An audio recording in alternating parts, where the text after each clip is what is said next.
We have a helicopter up right now over Bastrop County showing you this 900-acre fire and growing. It's forcing evacuations in northern Bastrop County. People who live along Farm Road 2336 rather, between Heron Trail Road and Oak Hill Cemetery Road have been evacuated, and there have also been evacuations on Cody Road and Crepe Myrtle Drive. People forced from their homes are now gathering at an evacuation center that's been set up at the Celebration Community Church there. That is at 107 Longhorn Street.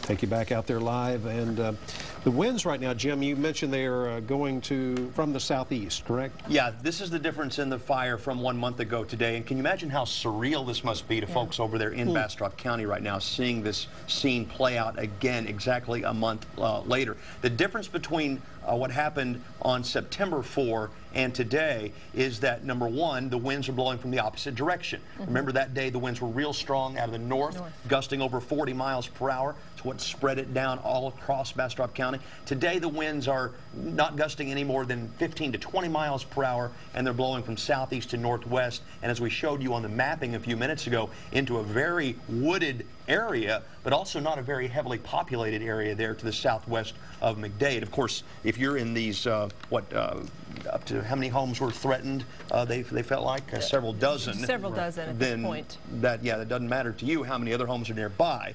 You are in some danger and are being appropriately evacuated. But boy, the radar image looked a little better, but that's still awful smoky, isn't it? It really is. Some encouraging news, though, that DC-10 that's been parked at Bergstrom for several weeks now, it is up fighting this fire, and it has dumped at least 23,000 gallons per run over that part of the county. So that's good news that it was so close to get right to the action there and hopefully put this thing out. I think a total of 6 tankers up right now trying to fight this. So on day 1, there they are, and that is really, really good news.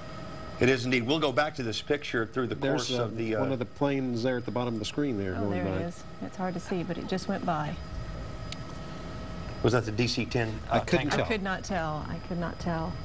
But that is hard to believe. And you know, tonight, we haven't mentioned this, but tonight in Bastrop County, they are having National Night Out, but they're also having a wildfire recovery party.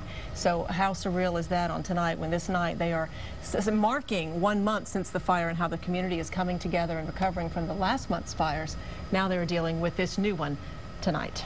And in the same area where it started a month ago. Had the winds been northerly today, it wouldn't have had anything to burn. You know, but it's going the other direction. Seems like Mother Nature's out to get all of Bastrop County here eventually.